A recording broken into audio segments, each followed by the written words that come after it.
ரசூல் ஸல்லல்லாஹு அலைஹி வஸல்லம் அவர்களிடம் ஒரு நபித்தோழர் வருகிறார்கள். யா ரசூல் அல்லாஹ், எனக்கு உபதேசம் செய்யுங்கள் அப்படி என்று கேட்குறாங்க. இப்போ ரசூல் ஸல்லல்லாஹு அலைஹி வஸல்லம் அவங்கள்ட்ட நிறைய உபதேசங்கள் கேட்கப்படும். ஒவ்வொரு சந்தர்ப்பங்களிலும் ஒவ்வொரு விதமான கேட்கப்படுகிற சூழல், கேட்கப்படுகிற நபரை வைத்து பதில்கள் வித்தியாசப்படும். உபதேசம் செய்யுங்கள் என்று சொன்ன நேரத்தில் கோபப்படாதீர்கள் அப்படி என்றாங்க. திருப்பி கேட்டாங்க. திருப்பியும் ஸல்லல்லாஹு அலைஹி வஸல்லம் அவர்கள் கோபப்படாதீர்கள் அப்படி என்று சொல்லி அல்லாஹ்வுடைய தூதர் ஸல்லல்லாஹு அலைஹி வஸல்லம் அவர்கள் சொன்னாங்க. உலமாக்கள் சொல்லுவாங்க, எல்லா பாவத்தையும் கொண்டு வாரது கோபம் தான். அழகா சேர்ந்திருந்திருப்போம். ஒரு கட்டத்தில் கோபம் வந்தா ஒரு 10 வருஷம் சேர்ந்து வாழ்ந்திருப்போம். சேர்ந்த முதலாவது நாள் தொடக்கம் கோபம் வந்த நாள் வரைக்கும் புலபிடிக்க ஆரம்பிப்போம். அப்படித்தானே? அதனாலதான் 3 முறை ஸல்லல்லாஹு அலைஹி வஸல்லம் அவர்கள் கோபப்படாதீர்கள், கோபப்படாதீர்கள், கோபப்படாதீர்கள் அப்படிங்கிறாங்க. சகோதரர்களே, கோபத்தை தவிர்ந்து கொள்ளுதல் என்பது ஒன்று, கோபத்துக்கான காரணிகளை விட்டு ஒதுங்குதல் என்பது 2. இந்த விஷயங்கள் என்னை கோபப்படுத்தும் என்றால் அந்த காரணிகளை விட்டு தூரமாதல் என்பது 2.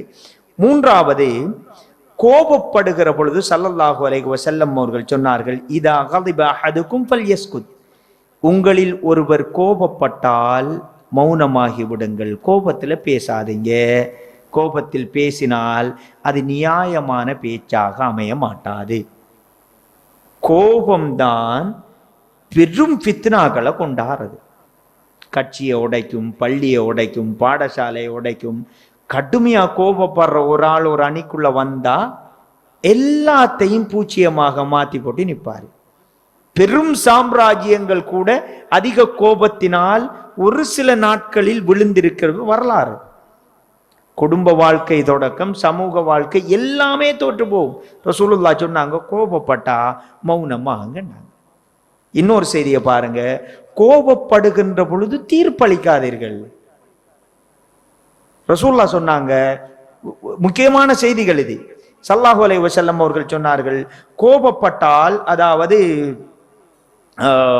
கோபப்படுகிற பொழுது தீர்ப்பளிக்காதீர்கள். அதே போன்று கோபப்பட்டால் அஊது பில்லாஹி மினஷ் ஷைத்தானிர் ரஜீம், ஷைத்தானிடம் இருந்து பாதுகாவல் தேடுங்கள். அப்படி என்றா என்னது?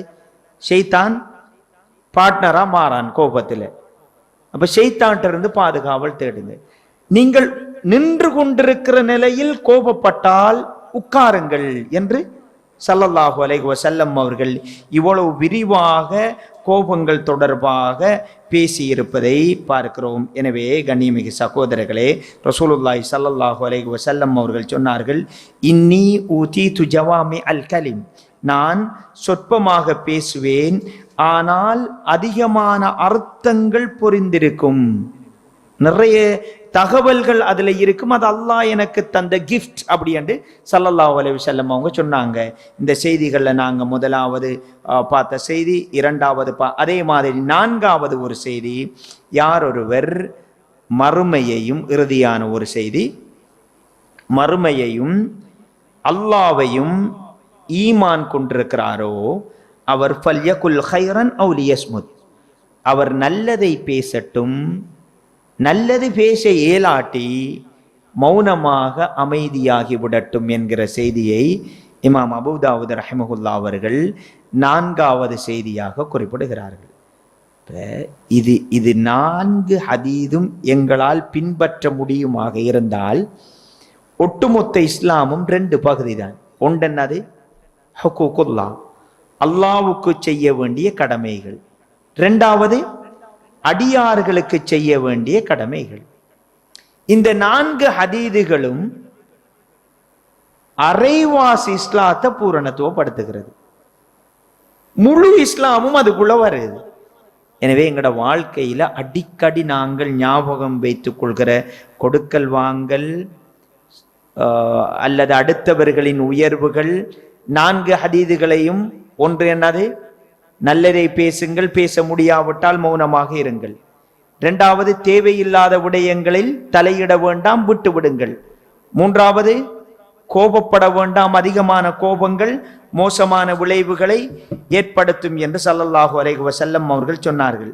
அதே போன்று உங்களில் தனக்கு விரும்புகின்ற ஒன்றை தன் அடுத்த சகோதரனுக்கு விரும்பாதவரை ஈமானின் முழுமையை அடைந்து கொள்ள முடியாது என்கிற செய்தி.